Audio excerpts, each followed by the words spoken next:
Hey, can you please stop bothering my kid? Sorry. Arthur, I have some bad news for you.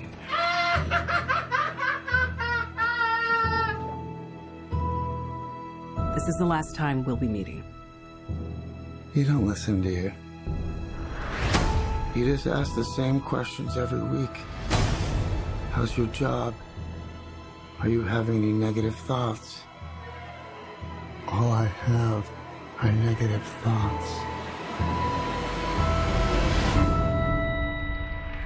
And finally, in a world where everyone thinks they could do my job, check out this guy. When I was a little boy and told people I was going to be a comedian, everyone laughed at me. Well, no one's laughing now. You can say that again, pal.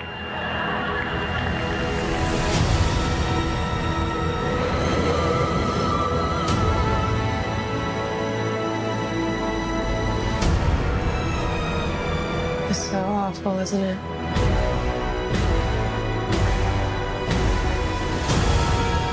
For my whole life, I didn't know if I even really existed.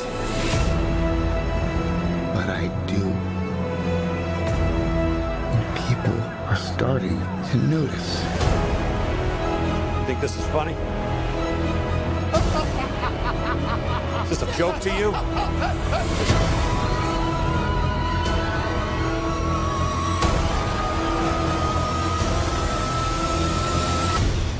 Murray, one small thing. Yeah. When you bring me out, can you introduce me as Joker?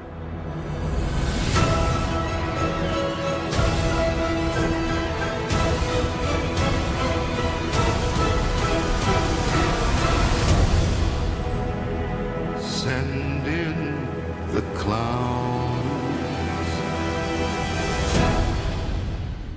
Mucha gente, estamos acá en otros 70 milímetros. Hoy pues tenemos más gente. Bienvenida Ana María, que bueno, muchos ya la conocen en el grupo, pero hoy viene a comentarnos o darnos sus impresiones también sobre, bueno, lo que va a ser el tema único de la noche hoy, que es lo que se ha venido hablando no solo en Fanatiticos, sino en todo lado, en las redes sociales, en cualquier parte, ¿verdad? Y es Joker, ¿verdad?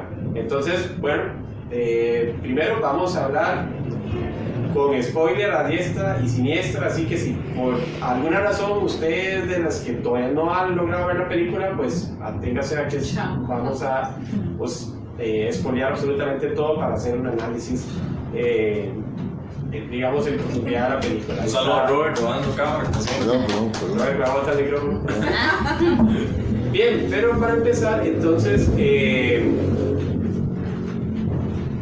Joker es una película que ha dividido mucho, realmente se notan las calificaciones, es decir, hay gente que le da una estrella, si hablamos de calificaciones como Letterboxd o cualquier otra página que utilicen, hasta gente, donde me incluyo, que le da calificación máxima. Entonces es una película que ha dividido mucho y la idea hoy es tratar de descifrar por qué y también analizar un poco su contexto, lo que nos quiere decir la película y cómo está hecha la película a nivel formal también.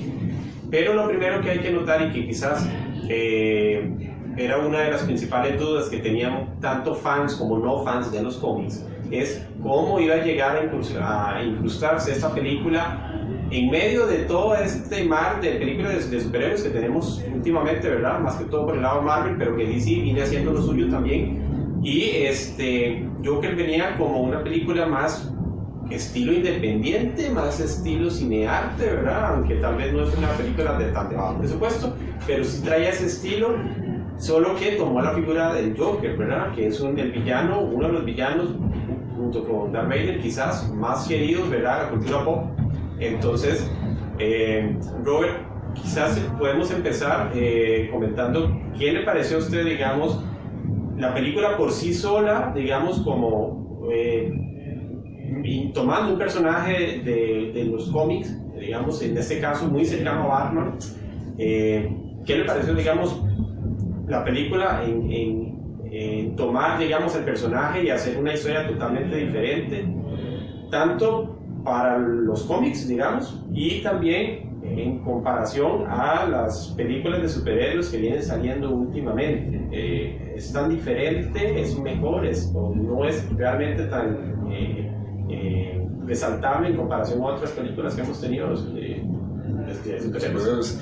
Sí, creo que es importante también, primero los inicios de Joker en el cómic es en los 40s y siempre, por obvias razones, está ligado a Batman. Entonces, a no ser que sea un anime, un cómic o aparte, nunca hemos tenido una película como ahora que se trate solo del Joker. Es importante porque Todd Phillips, que sí la dirigió y sí la escribió, de Martin Scorsese, que es otra cosa, otra cuestión, otro tema, me parece importante porque siempre en los inicios del Joker, por ejemplo en el cómic, no está claro, o sea, no es algo que está escrito en piedra, no es que hay un cómic donde diga, el Guasón se convirtió en tal por esto y lo otro. De hecho, en los diferentes tipos de cómics, incluso en las películas, hay diferentes versiones de cómo el Guasón llegó a ser lo que es. Por ejemplo, la que se toma como el canon, de que los fans prefieren como que es la verdadera historia, es la de Alan Moore en el 88, la novela gráfica, donde ahí lo que se cuenta es como el Joker era un cómico que estaba con problemas económicos con la esposa embarazada e intenta hacer un robo a una fábrica donde él había trabajado de químicos, que por cierto eso es parte de eso, la verdad, Tim Burton para Batman del 89, y ahí en una persecución de Batman hacia él cae y el ácido lo convierte, lo deforma y se convierte en quien es, porque la esposa también, que estaba embarazada, pura novela trágica, muere electrocutada en la casa mientras el Joker cae deformado y eso lo lleva a la locura. Pero digamos, eso es solo una parte de un 80% que ya es confrontación de Batman contra Joker. Lo que hace Todd Phillips es muy interesante porque él tiene todo el espacio para manejar el Joker, como su historia de inicio, y eso lo toma como un vehículo para lo que vamos a entrar ahorita, que es ubicar toda esa tragedia Joker, que sea toda la película, pero en un contexto social que es el súper interesante, que es todas esas calles sucias, toda esa injusticia social, todas esas cuestiones, es lo que muchos hemos comentado en grupos en diferentes momentos, que es como ese cine de los 70s, de cine Lumet, de Tarde de Perros, de ese cine, digamos que la época de ahora del cine estadounidense se dice que es un cine que se llamó como la nueva era el nuevo Hollywood, el nuevo Hollywood, porque de hecho la época dorada se dice que son los 40 y los 50, el cine clásico, sí. Pero el 60 fue como ahí, así. 60, sí. Yo para mí esa nueva era ahora de Hollywood empezó con Midnight Cowboy, el vaquero de medianoche, a finales de los 60s, que ya es cuando el Hollywood se sale de los estudios y comienza ya a la calle, esas calles lúgubres, Easy Rider y todo eso. Entonces Todd Phillips bebe de eso. Lo de Martin Scorsese me parece, en segundos, tocándolo rapidísimo, interesante, porque yo creo que Todd Phillips se inspiró teniendo a Martin Scorsese a la par, el tiempo que estuvo, no sabemos si estuvo 2 meses, 3 meses, lo que sea, y de hecho él lo dice abiertamente. Hay homenajes en Joker para las películas Taxi Driver, etc. Pero ya decir que Todd Phillips no dirigió la película, que la dirigió Scorsese, que dejó todo listo, me parece muy bajo. Es quitarle méritos. En el grupo hemos hablado sobre eso, sobre lo de Chernobyl, el guionista que guionizó una de las peores películas, que es Disaster Movie, y después hace Chernobyl. ¿Por qué Todd Phillips no podía hacer lo mismo? Y no solo la dirige, sino que es co-guionista. Y entonces, volviendo y terminando el punto, él toma esa tragedia del Joker, que en los cómics es solo para dar inicio al enfrentamiento con Batman.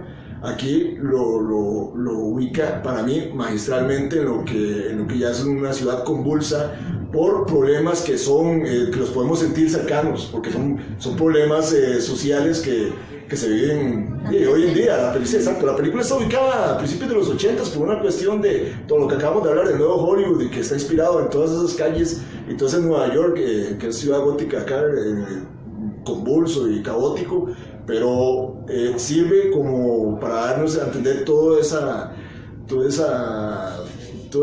convulsión social. Entonces a mí me parece que lo que hace Felix como co-guionista y como director es muy bueno con sus referencias, sus homenajes, o como quieran decir.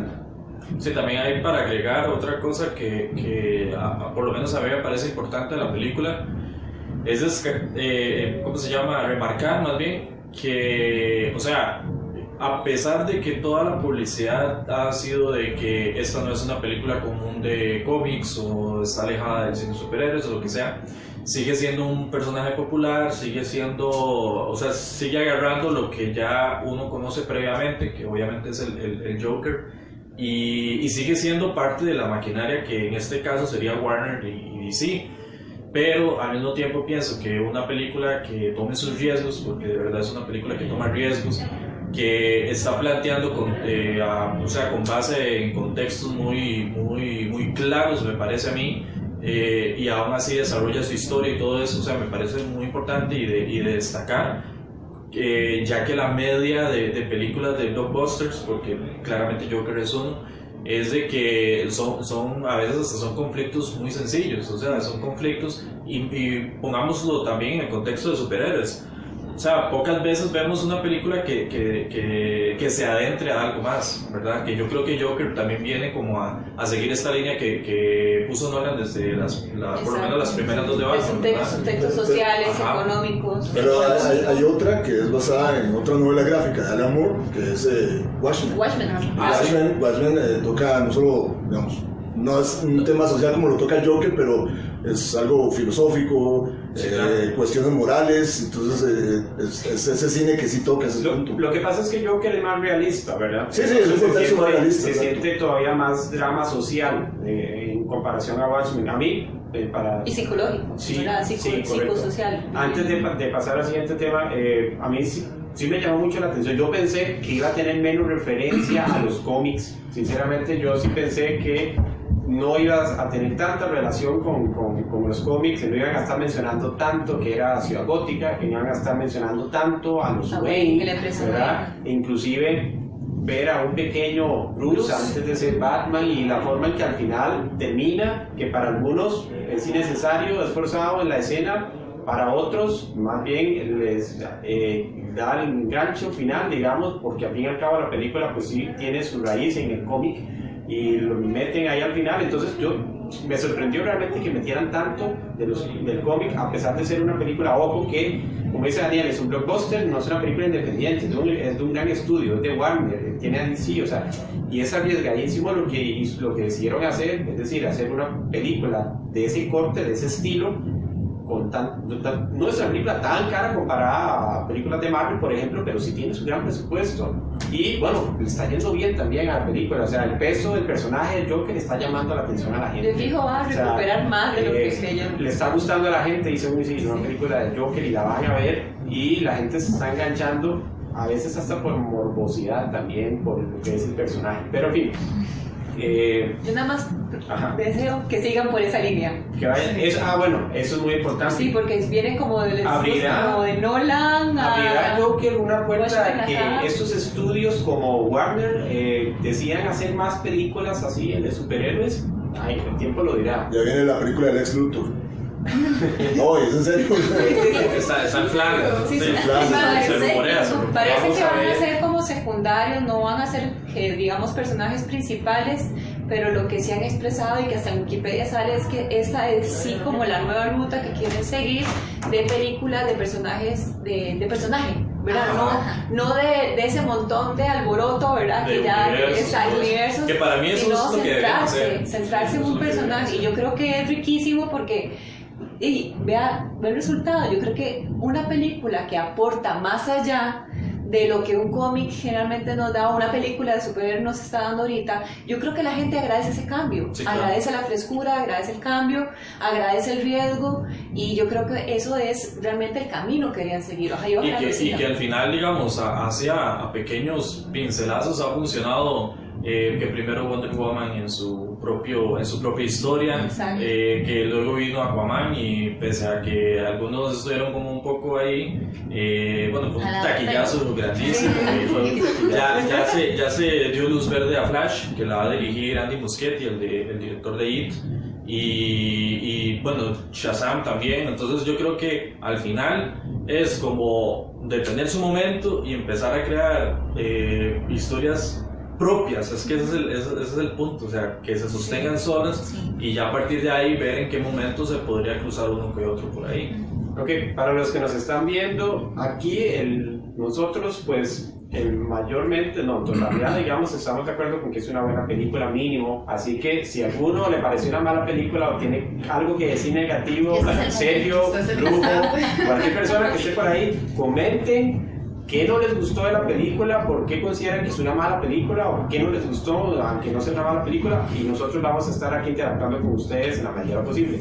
Pero vamos a entrar a un punto en donde creo que a pesar de la gente que no le gustó el filme, todo el mundo está de acuerdo, y es en la estética y la parte visual del filme, no solo visual en cuanto a su paleta de colores o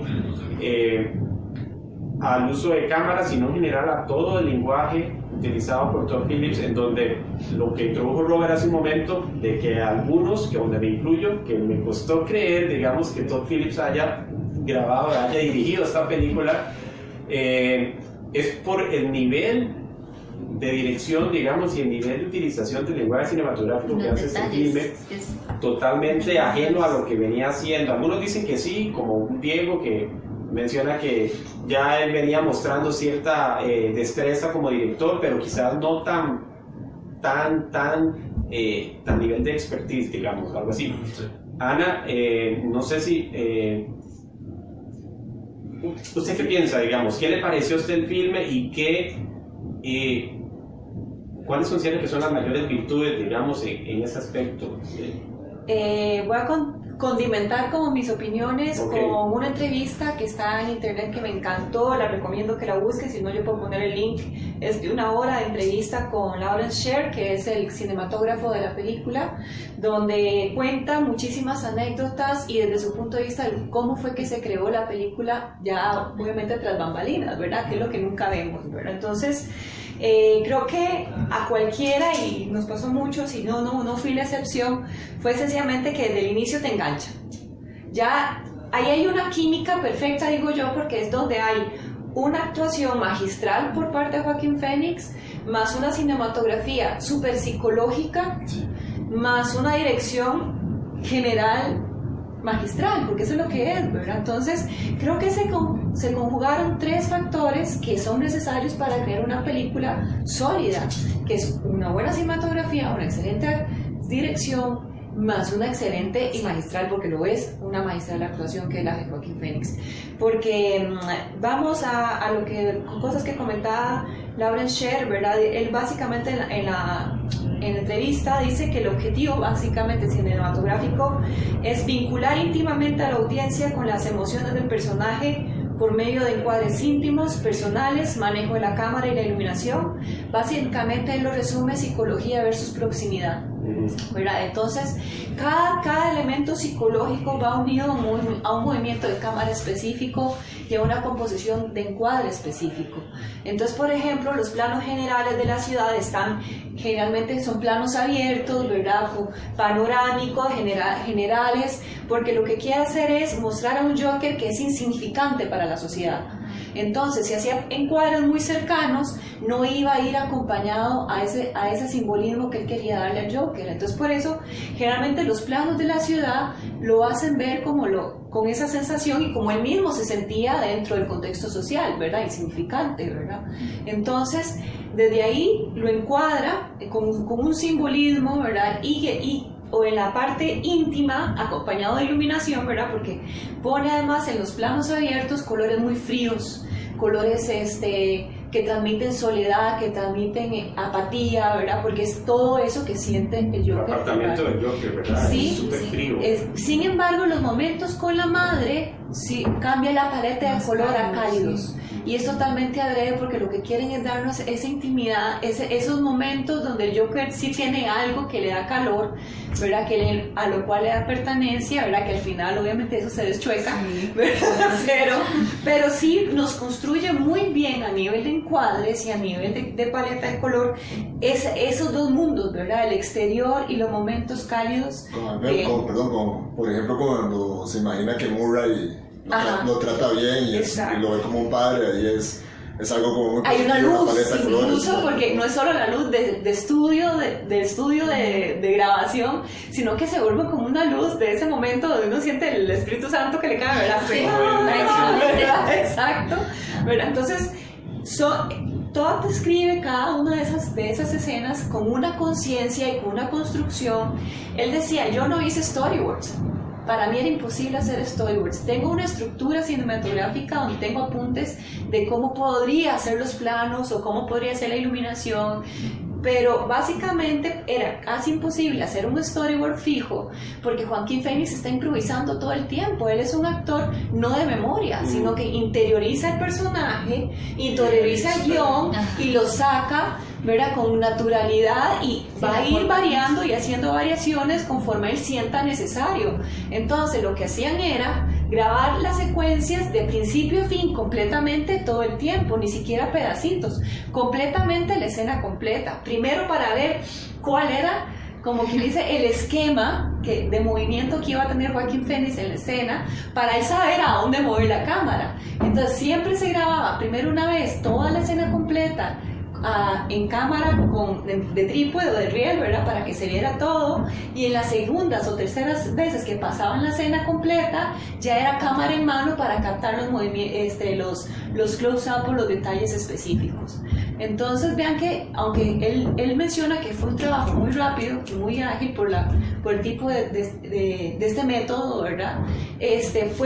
Fue como que los obligó a estar completamente presentes en la filmación, completamente pendientes de Joaquín, ¿verdad? Porque en cualquier momento podía hacer un cambio, ¿verdad? Entonces, él dice, digamos, todas las escenas de las gradas, ¿verdad? Que vos ahora lo vas a explicar lindísimo, nunca ni siquiera se ensayaron. No hubo ni siquiera un ensayo, sencillamente era ahí y esperar a ver qué aportaba Joaquín de su naturalidad y de lo que él interpretaba del momento, y grabarlo como tal, porque no había ensayo ni ellos sabían para dónde él se iba a mover en el caminar o en el bailar, ¿verdad? Entonces son esas cosas que hacen magia dentro del cine, ¿verdad?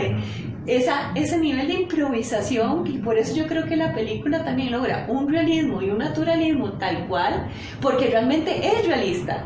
No hay un preensayo, no hay una memoria, sencillamente hay un ser humano preocupado por expresar un guión lo más realista posible, ¿verdad? Lo más interiorizado posible, y un camarógrafo atrás tratando de hacer una empatía completa al 200% todo el tiempo en la producción, ¿verdad? Entonces creo que son cosas que desde la entrevista, ya oyéndolo a él hablar eso, tras de que son cosas que a mí en la película me encantaron el triple por el nivel de trabajo que eso representa, ¿verdad? Entonces cosillas, ¿verdad? Que puedo como aportar también de la entrevista, como les digo, yo con gusto se las paso.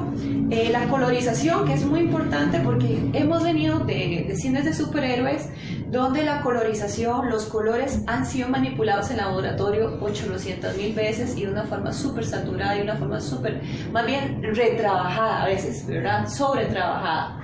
Ellos cuenta él que básicamente se hizo 80-85% en producción. Se hizo toda la escenografía, toda la escenografía se decoró y se pintó en los colores ya saturados que necesitaban, igual que los vestuarios. Entonces, y la iluminación aportaba lo que faltaba. Entonces, básicamente el color estaba al 85% ya en la filmación. Ya en laboratorio de edición, lo que se hicieron fueron ajustes mínimos, básicos, que se requerían, pero básicamente desde lo filmado ya estaba. Y entonces eso me parece súper interesante, ver el concepto de producir, ¿verdad? Una imagen tal cual y no esperar a que sea postproducción la que realice la magia, sino que ellos estaban realmente haciendo un cine muy a la antigua, construyendo todas las escenografías y decorándolas y vestuarios y toda la preocupación de color y paletas de color tal cual para la realización del montaje. A mí la verdad la película me fascinó, digamos, en eso. Yo sí considero que hay un par de secuencias en la película que van a pasar a la historia reciente, digamos, como de los momentos más grandes, digamos, toda la secuencia del tren donde mata a los 3 chavalos que culmina en él viéndose al espejo. Esa secuencia es lo que usted mencionó hace un momento, de esa empatía y esa unión entre el actor en el momento y la persona que está grabando en esa escena llega a un nivel increíble, digamos, de sinergia entre los dos. Yo vi esa parte, como les comenté a algunos en el chat, y yo estaba en el cine y creo que